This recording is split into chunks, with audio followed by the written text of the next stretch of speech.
Dan hebben we het Japanse team met nummer 6 Yuji Yamada, nummer 7 Rikaya Sakai, nummer 8 Taisa Taniguchi, nummer 9 Sean Okada, nummer 10 Tsukasa Kawano, nummer 11 Kaisuke Kawabe, nummer 12 Takayuki Iwasa.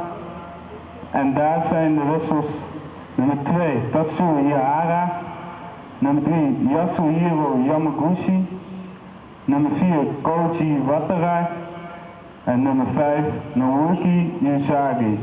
Daarvan is de coach Yukio Chin.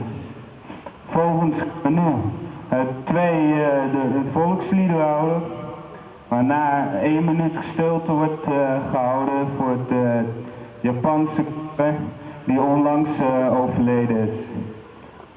Dank u wel.